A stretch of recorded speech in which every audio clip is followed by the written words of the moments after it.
Hi everyone, dear listeners. I warmly welcome you to the first talk of the Independent Food Systems Summit Dialogue about the use of Nordic Cookbook for systems change as a strategic tool for a REKO project in the Baltics, with actions towards supporting small farmers, reducing food waste, and increasing sustainable food consumption. My name is Diane Kapgen, and I am a postdoctoral researcher at the University of Luxembourg in the research project Sustainable Food Practices, a project that aims at unraveling the interplay of actors, perceptions, and practices within Luxembourg's food system and developing pathways towards more food sustainability. I am very pleased to take part in the efforts of our Nordic and Baltic colleagues to identify such pathways towards sustainable food systems in their home regions. Today, I welcome Chief Evaldas Žaliukas from Lithuania, local food production expert Cyrille Gaubert from France and Sweden, and Rūta Lukošiūnaitė, a regenerative placemaker from Lithuania. So, dear speakers, may I invite you to introduce yourself to our audience. Perhaps Cyril, or Evaldas, could you please start? Hello, good morning for everyone. Today we have a very rainy and dark day in Lithuania. So I would to say just let's more smile today and let's be more positive. So I'm Evaldas Žaliukas. I'm professional chef and at the moment, I am working as a freelance chef. Also, I'm author of a couple of books, just short. So thank you for the invitation, and I am very glad to be here today. So thank you very much. Thank you.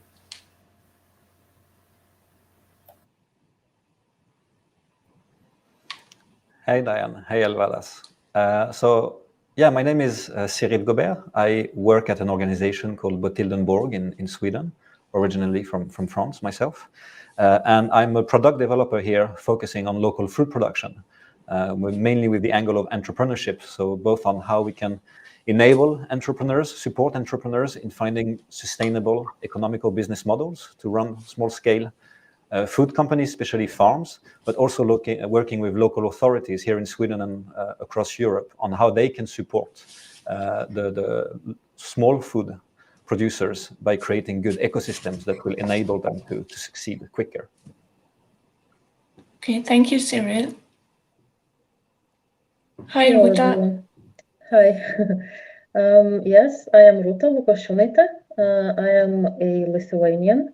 And I work in Lithuania in the city of Kaunas together with a local artist and community engager, and we are developing Šilainiai urban gardens there.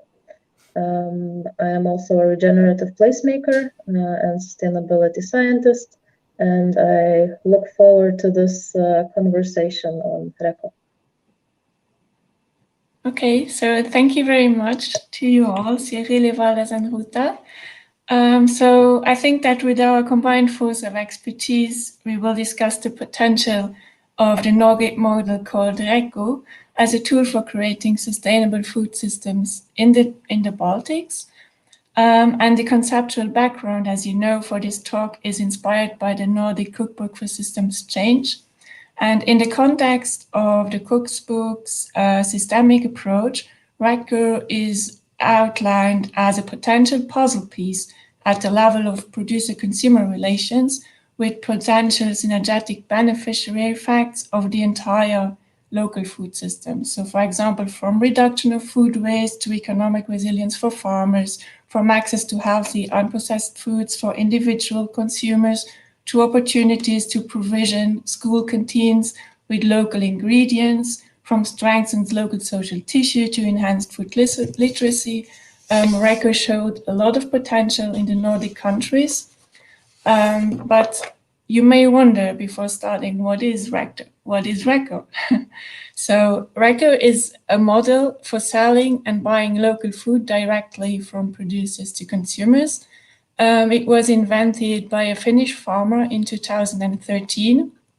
And in a nutshell, REKO brings together prosumers and consumers of a given geographic area on a digital platform.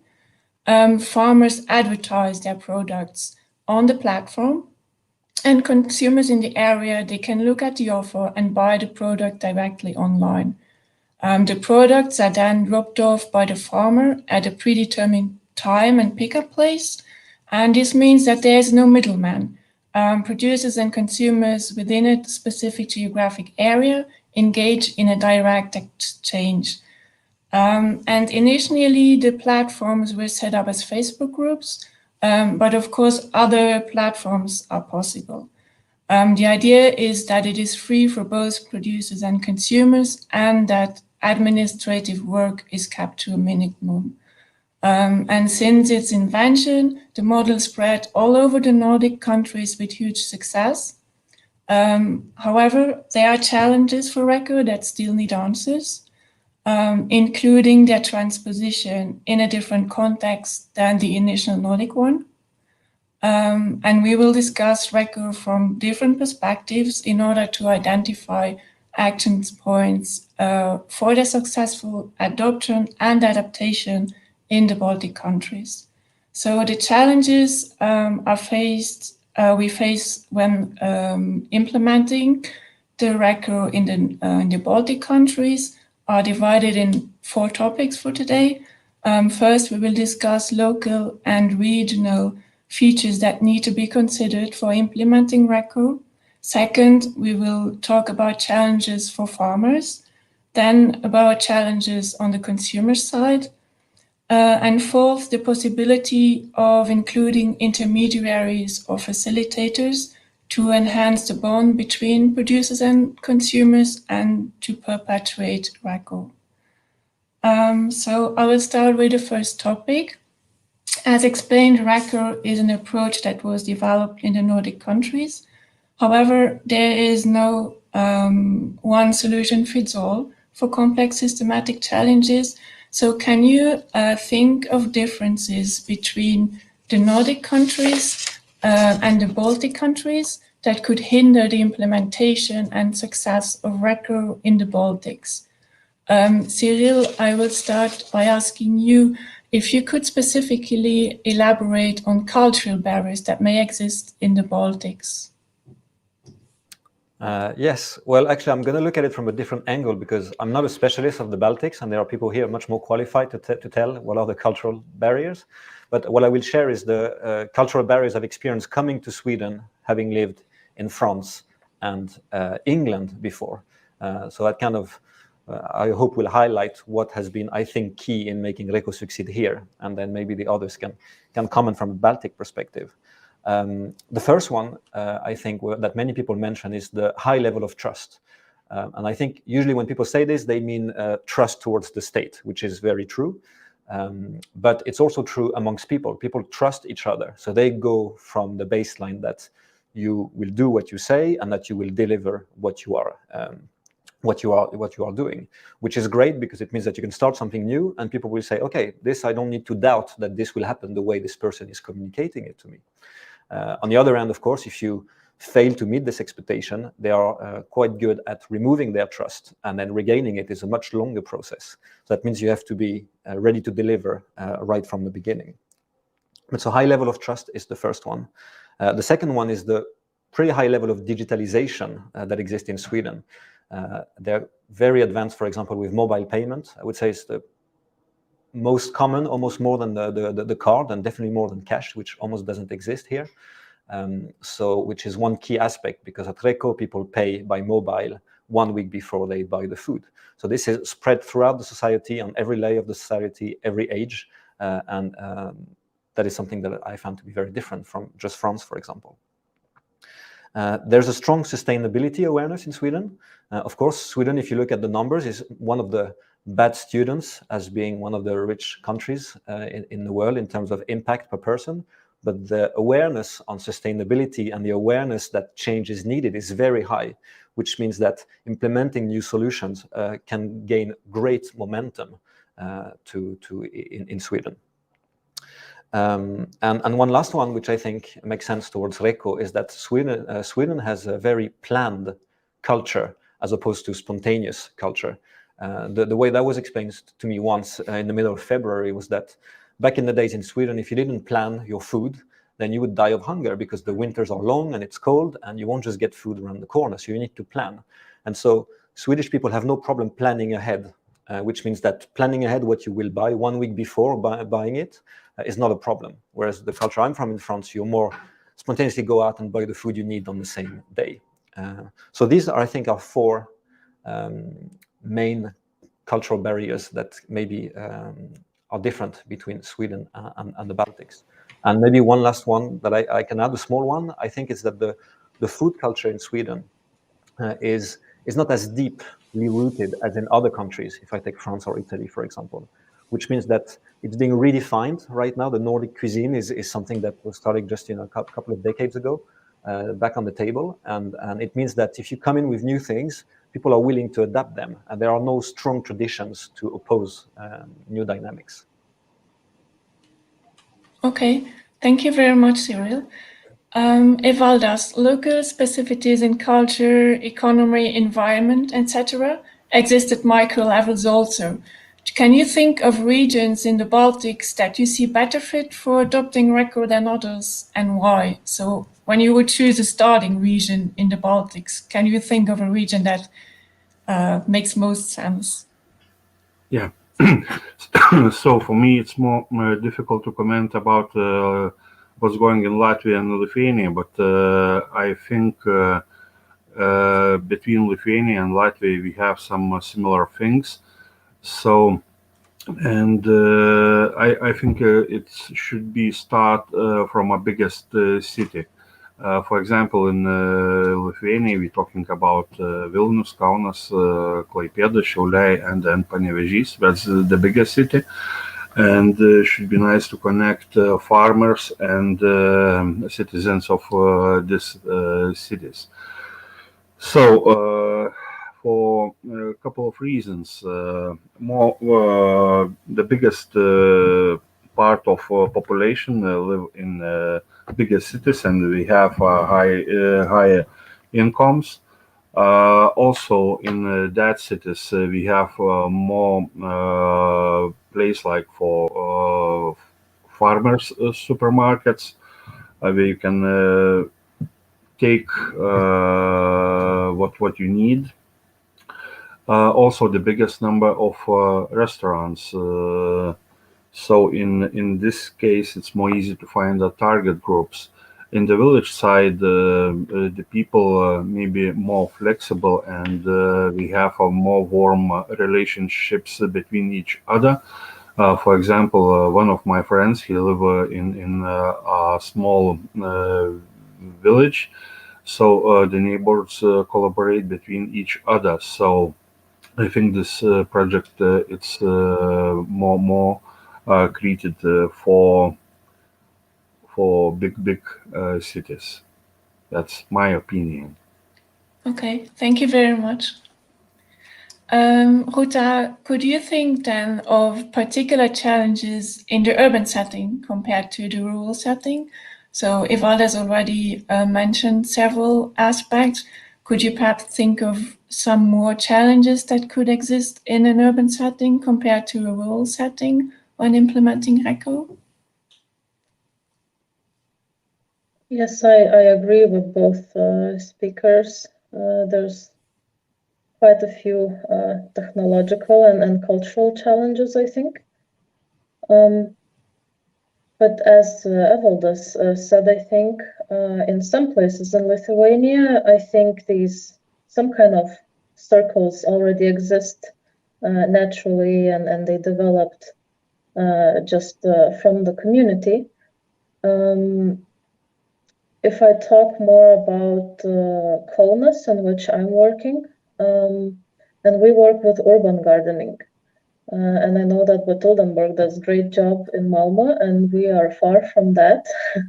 But I think in urban setting, if farming is happening in the urban setting, it has, I think, a few additional challenges. First of all, of scale and how much it's possible to produce in an urban setting, given the area you have. Because I think in our urban garden, we produce quite a lot, but people themselves, they don't consider themselves as farmers and don't even consider, I think, selling these things. As well, I think urban setting has additional health and safety challenges that should be addressed and thought about. Yeah, I think first of all, addressing the perception of people and the farmers and gardeners of themselves, that this could be an income opportunity and not just providing themselves and maybe their extended family with their garden goods. And then, yeah, of course, organizing it all, because many people in Lithuania who still garden, maybe are not farmers, but they garden. They have quite extensive gardens outside their cities. They don't see it as a business.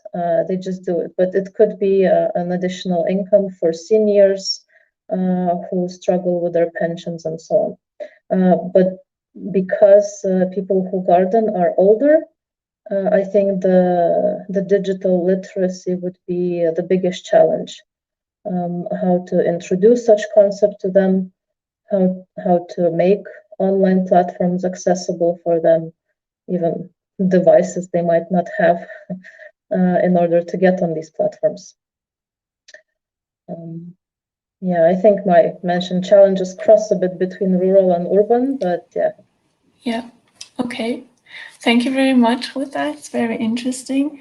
So I see that we identified several challenges that need addressing, and Huta, you already made the bridge towards talking about farmers, so who is a farmer, and I want to continue with having a closer look at challenges for farmers, because farmers are at the one end of the REKO exchange, and in the ideal way, for farmers, REKO can be an additional platform to sell their produce and increase their income.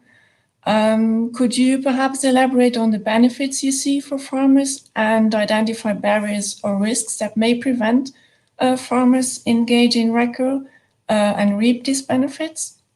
So, Cyril, do you think that REKO is a solution for all types of farmers? Or do you see prerequisites that they need to fulfill to use REKO to their benefit? Just to pick up where Ruta left off to answer this question, Ruta was mentioning people who garden on their free time and produce food, but don't consider themselves as farmers or even selling the food.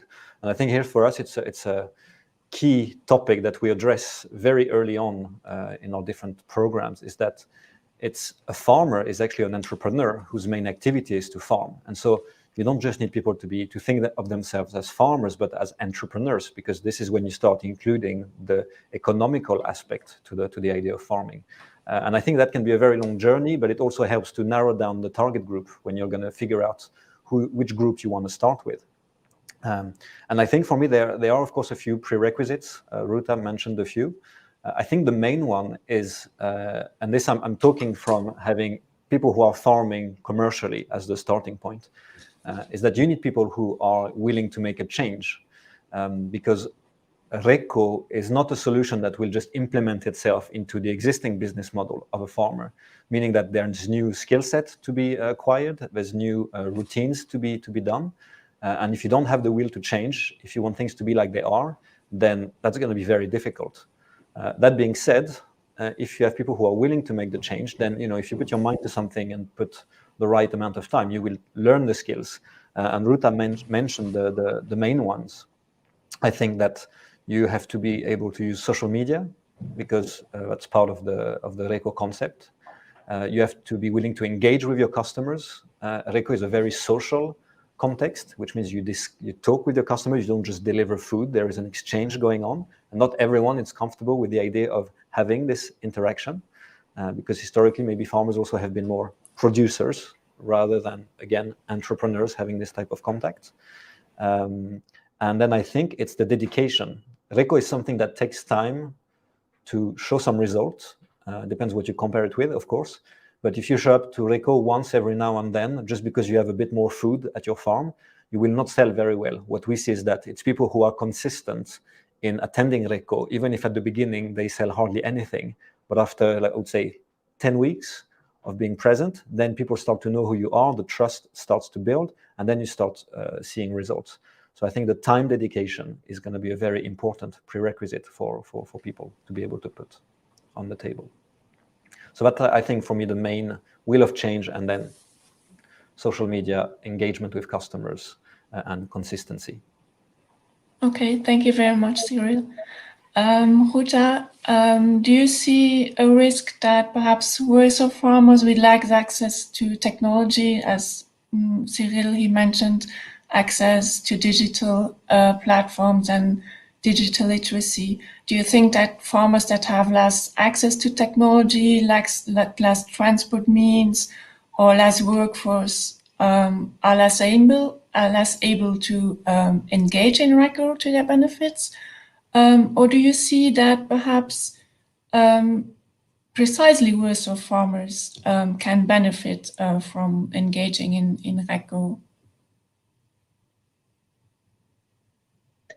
I think what Cyril mentioned, the consistency, I think that's a very important aspect. And I think this is where maybe projects like ours, Šilainiai Gardens, which kind of unites the people gardening in the same area, because they don't produce a lot. I think it will be, just for consistency, very hard for them to make it a continuous and consistent income. So I think they're in an urban setting where gardeners and farmers are smaller, maybe, or where there is a community garden, there needs to be additional layer before going into REKO, I think. There needs to be an organizer who maybe unites them into gardeners' communities, and then maybe they can participate in a way together. This is maybe not sure if it aligns with the REKO, but I think this is needed in urban setting where there's people who are gardening on a smaller scale, possibly. And we have been thinking on how to possibly share the garden goods, because we also have a lot of waste because of that, because the gardener doesn't consume everything himself, and there is also food waste. So there is an opportunity to sell this produce, but I think in urban setting there is an additional organizational level that needs to happen in order to move to REKO and move to customers. Okay, thank you, Ruta. Evaldas, what about crop types? Not all farmers grow the same crops. Do you see crops or vegetables or fruits, perhaps even livestock products, that are especially suitable for REKO, and why? Yeah, so Ruta and Cyril, we said a lot of good things before me, and when we are talking about local farmers, some farmers, we talk about the small farms, and my attention more for small farms and organic farms and farmers. So we have several farmers who live from city and now living in a village side and start the farming way. So about the crops, not even farmer understand when starting with the garden. Actually, about more talking about vegetables, what customers needed and what condition, what kind of vegetables need. So we need more to focus for this, and we need to communicate and collaborate before when seeds put it on to the soil. For example, we have in Lithuania in the summertime a big zucchini, which are half meter big, but the best result and the best taste for vegetables when it's baby vegetables. So we need to put more knowledges before we start this project for farmers, and to keep hands and for this for understanding what we need, what we want to buy, what kind of vegetables, what kind of types, and also about organic farmer, which start in Lithuania just first steps. That's difficult type of farming because the farmers don't use chemistry, and the holding period for vegetables it's more short when you're growing up in a natural way. Also, there are problems with the storage. There are problems to sell for supermarkets or to find a wholesale buyer. So I don't know, I answered for this or not. Yes, thank you very much. You also mentioned several benefits for farmers, which is interesting. Yes. Yeah, I forgot to mention one example which happened last year in Lithuania. One of chain of supermarket put the very less price for the potatoes. And what's happened in this spring, the small farmers who grow up potatoes, we stop it with this.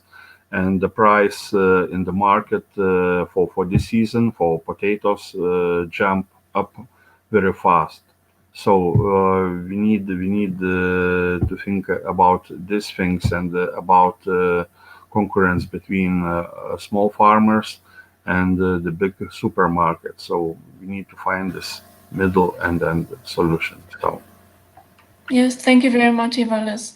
You already mentioned supermarkets, so they are potential customers in the REKO. And I want to look a bit more at the challenges that customers may face. So as you know, they are at the other end of REKO, and they can be several types of customers. They can be individual citizen, actors from public and private procurement, gastronomy, retail, even processing actors. Ruta, may I ask you, is REKO in the context of Baltics particularly valuable to build a relation between farmers and a specific type of consumers? Or do you think that all consumer types are equally suitable buyers in the REKO model?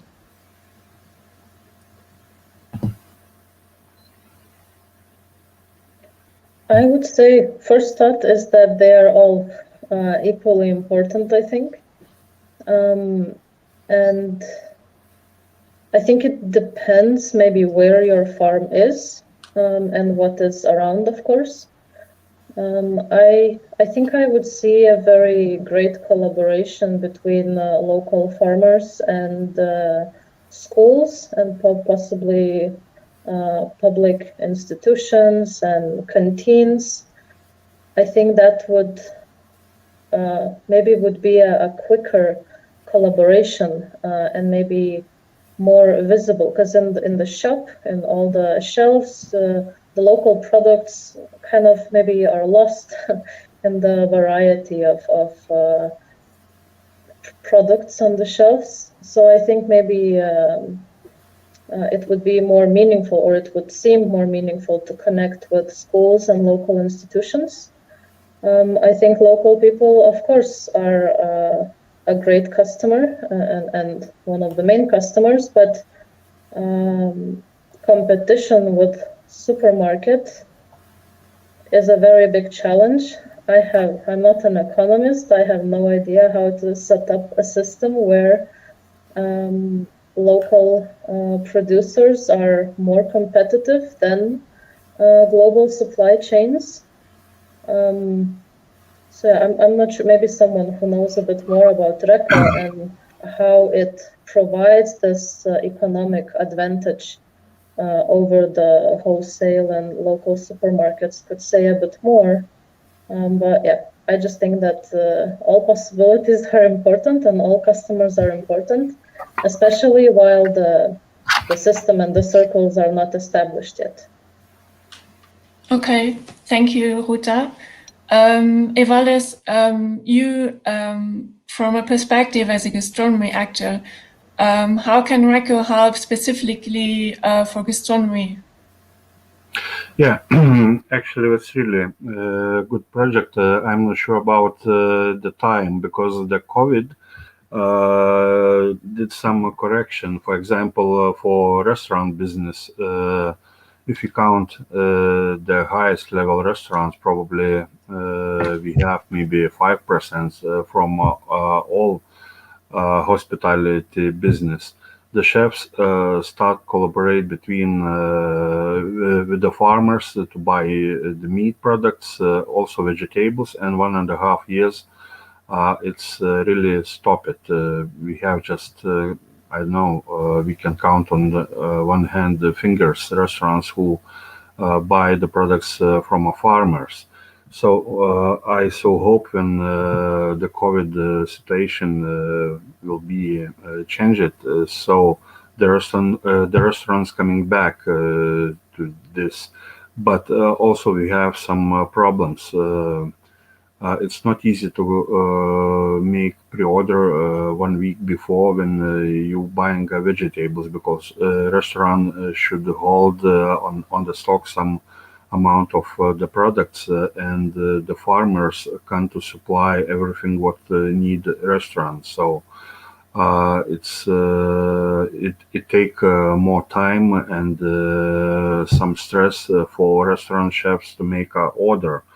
But I wish to see the restaurant chefs in this project. So in the first period, I think it's more fitable for home users who can be more flexible and who can take the orders for home kitchen.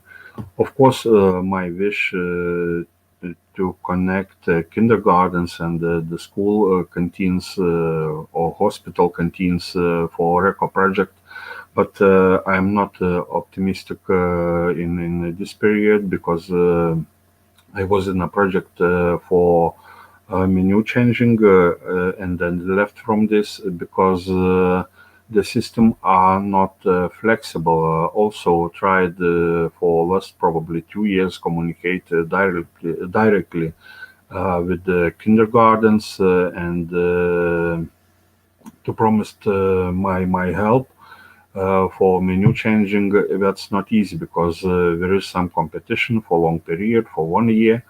And the farmers can't supply all products, all range the product what kindergarten need for preparing of food, just a small part for the moment. So probably we need to focus for a home user. Okay, thank you, Evaldas. So you mentioned actually kind of bigger problems with public procurement actors. Cyril, as you work with farmers as entrepreneurs, are you the same opinion than Evaldas, or do you see different types of consumers that are more prone to use REKO, and why in your point of view? Yeah, before I answer that question, if that's okay, Diane, I wanted just to add something on what Evaldas was saying in the previous question, and he was mentioning the size of the zucchini and all this. And I just want to say that there's a bit two rules of thumbs that we tend to use here. The first one for the farmers, it's exactly what Evaldas said, is that we say that small-scale farmers, especially in an urban context where there is little space, should grow vegetables that take less than 70 days to harvest. Because you get these kind of prime vegetables and you can farm again on the same spot. So meaning you end up with a zucchini that is much smaller than the half-meter one. So I think that's a key thing for both maximizing space and having some really good gustative quality products to sell. And the second one is to have people who sell products that are very popular. For example, in Sweden, if you want a successful REKO, you need someone selling eggs. People will go to REKO to buy eggs, and then they will buy other things. So I think it's also about identifying what is this product. Maybe it's meat, maybe it's cheese. It can be a lot of things. So I think that will contribute to having the right products delivered at REKO. But to answer that question on the customer types, I think Evaldas is right in many aspects with the restaurants. There's a lot of different types of restaurants, and here in Sweden they are very big supporters of the local producers, but it's a niche of restaurant that is supported. It's those that cook in season, who change their menu almost weekly, and restaurants who have a backup plan, meaning that if your local small-scale producer for any reason cannot deliver the right quantity or has any problem with their products, they know that they have someone else they can turn to. And in Sweden, this is, I don't know how it is in the Baltics, but here the chefs, they order sometimes the day before and get morning delivery. So it gives you quite a bit of space to do mistakes for the farmers, and it minimizes the risk for the restaurants. But when it comes to REKO, I think I agree with Ruta, of course. Every customer type is good. But we see REKO and small-scale farming as an innovation still, something that is quite new. And whenever you have an innovation, you need what the people in marketing call trendsetters. You need people who are willing to put more money, more time, more effort into buying something because it's new and because they see the deeper meaning. Because, of course, we will never beat cheap potatoes, for example, which, same in Sweden, they almost come for free at certain time of the year. Of course, a small-scale farmer has to sell potatoes at a decent price. So who is willing to pay when you can get it for free? Well, it's these people that we target. And what we see is that the two main criteria is that you want people who are interested in sustainability. It could be through what they are studying, what they're working with, or just a kind of a general interest in sustainability. And you need people with an income, stable income. For example, students, they're very engaged on sustainability, but they have a low income. And we see that it's not the ones that maybe buy the most because there's a money question. But the people who have a stable job and who are interested in sustainability, they are willing to invest a bigger share of their money into food. And so for us, this is the main target group. And the two main groups that we see is what young actives, I would say people in their 30s, young couples who can do this. Young families have big ambitions, but it's hard with the family life sometimes to get the planning right to make it to REKO. And then it's the more like senior people, maybe in their late 50s or newly retired, who again have this interest in sustainability, have been working with it, but also those who like the social context. Because REKO, compared to a supermarket, offers a really nice social context. And many people enjoy going to REKO because you get to see a few hundreds of other people, you get to see activities between people, smiles and people talking. And this is something that shouldn't be underestimated in why people go to REKO. So for us, these are the main customer groups and the main criteria that one should look for. Okay, thank you very much, Cyril. That's really interesting. You mentioned quite a lot of characteristics in consumers that are important for them to engage in REKO. And you also talked about correct characteristics of farmers. And of course, REKO, in the conceptual approach of REKO, the goal is to have no intermediary between the farmer and the consumer and to build a direct relation. But I wonder, however, both ends need to find their way into this relation. You already talked about this, but in your expertise, can you think of actors that could play a role as facilitators to facilitate the access to REKO for both farmers and consumers? So to have a facilitator, not perhaps an intermediary in an economic point of view, but some other types of facilitators. Cyril, perhaps I will start with you if you're comfortable. Yeah, sure. Yeah, I mean, we are a facilitator in Sweden, so I do believe that the role of the facilitator is an interesting role, not on the long term, because the long-term goal of a REKO group should be that it's either the producers, or it's actually the producers and the consumers running it together with no person in the middle.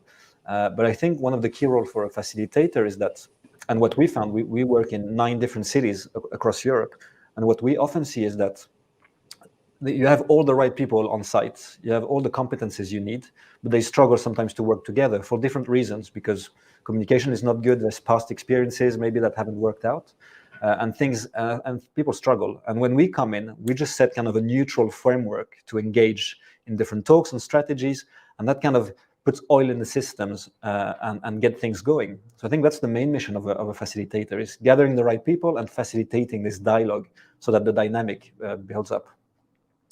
And then I think maybe the most, what we see is that it takes just one very motivated individual, regardless of the organization. We have facilitators in Sweden who work for the municipality.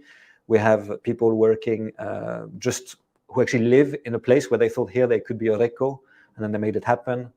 People at the region, people in private companies, just one very motivated individual with good, I would say, social connecting skills is a key person to find.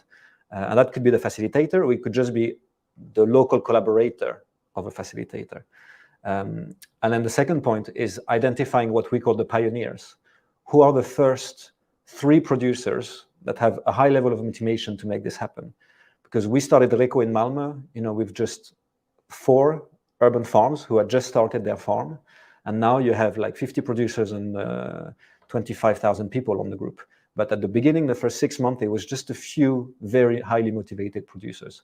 So I think identifying these people, having a facilitator for the more general process, and then that you will start to have a good recipe for success. And then Evaldas knows in cooking, you always need a few more ingredients and herbs and stuff. So it takes a bit more, but this is the main ingredients, in my opinion. Okay, thank you, Cyril. Evaldas, what is your opinion on? Can you identify facilitators that could facilitate REKO? Yeah, actually, Cyril said before almost everything what it's possible to say in this case, but everything going to the trust nest. So for the REKO, we need to find very motivated people, and the community should trust them. So that's I think the best way for the REKO project, trust us and the person. Okay, Ruta, what is your opinion on this? From your expertise, can you think of facilitators in REKO? Yeah, I think Cyril gave a very great overview of what facilitator's role is. And a facilitator can be anyone. And I think motivation and will to do the job is quite important criteria. I think, yeah, community engagers. And I think, at least in the urban setting, maybe activists in urban gardens could be those facilitators, at least communicate the benefits of local food, kind of motivate and show the value in the local producers, to increase their motivation or to recognize their own value in this food system. I think they can be quite good at that, because that's what we're doing as well. And then, yeah, I think it's the person who wants the system to work. And ideally, I think it would be one of the producers who knows other people who are producing food around, and they just have, the common challenges. And that would be ideal. And there are, I think, a few in Lithuania. So to start this off, I think we need to identify them, maybe bring them together, motivate them a bit more, and maybe it might take off. Okay, thank you, Ruta, for your insights. So we talked a lot about challenges for farmers, for consumers. We saw that trust is a big issue, that perhaps the urban context is better suited for starting REKO in the Baltics than the rural context. So when you think of actions, could you identify several action points that you see that needed to be met in order to start REKO in the Baltics and perpetuate it in the middle and long term? Ruta, would you start? I think some actions are already unfolding, and we know that Sweden is has a long discussion about sustainability, and I think the EU Green Deal and so on in Lithuania, that's making more people familiar with the concept of sustainability. And as Cyril said, local food is not going to be cheaper than the global supply chains that can provide. Therefore, we need people to see the value in it, to share the values of sustainability. And I think this is ongoing. Maybe a bit more social campaigns, maybe a bit more of these engagers and initiators and facilitators who can communicate the value of the local food. So I would say maybe that's the action, to try to find these facilitators and create some campaigns that communicate the value of local food in the urban centers, as that's where the purchasing power, I guess, is for these products. Okay, thank you very much, Ruta. Evaldas, what are your action points? Yeah, I agree with Ruta. For example, if several years ago the small farmers with their own products start to grow up with the sales, and probably the first was cheese products, milk products maker in the south of Lithuania, in Dzūkija. So the COVID situation a little bit make some changes, and for on the end of the day, people count the money.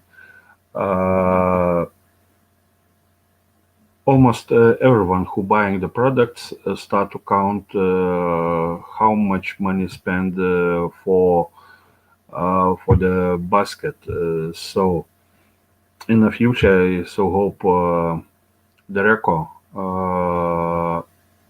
will go in the right way, but in this moment, I'm not very sure how to start this and how to grow up. But anyway, we need to start and we need to try this. Okay, thank you, Evaldas. Cyril, can I ask you about your action points, please? Yeah. Well, I think if we differentiate the short, mid, and long term kind of goal, I would say short term, it's everything we've discussed up until now about finding the pioneers, the facilitator, and getting started. You know, we have this saying in our incubator where we say that continuous improvement is better than delayed perfection. It's not about finding the exact way it's supposed to be. It's about making it happen and slowly improving it. So that's for the short term. I think for the midterm, we need to have plans and actions with the local authorities that should support this and lift the initiative to give it more visibility, but also show that this is a path that the city wants to support from a sustainability point of view. And it can be anything from, you know, having a nice communication plan through the municipality, finding better spots to have the REKO, and kind of facilitating the process. And then I think on the long term, and it's something that can be started quite early on, that we see happening in some cities in Sweden, is that the current actors that we mentioned maybe more today as competitors, for example, we talked about supermarkets, and we see that, okay, REKO is an alternative to supermarkets. But on the long term, of course, I don't believe that supermarkets won't exist, but we need them to change and become partners and support local farmers in a better way. And I think that's something that will take a lot of time, of course, because they have very deep models that are not that easy to change. But engaging with them early will provide kind of long-term actions into going from early adopters to reaching all the target groups, like Ruta was mentioning in the beginning, because that's still where we want to go in the future. So that's how I would kind of separate with grassroots, pioneers first, local authorities, maybe through procurement, it was mentioned earlier. And then on the long term, it has to be all the other partners that will allow a bigger expansion and bigger visibility. Okay, thank you very much, Cyril. So you already designed a nice model of diffusion for REKO. And I thank you very much, all of you, for sharing your expertise and insight on the topic. And I look forward to seeing REKO being put into practice in the Baltics with your help. And to finish, I see that we almost covered in time. So I wanted to thank the supporting partners of this independent talk, the Nordic Council of Ministers and the Nordic Talks, and also Sustainable Gastro for having organized this talk. Thank you very much. I hope you enjoyed it. Thank you. Thank you very much. Yes, thank you.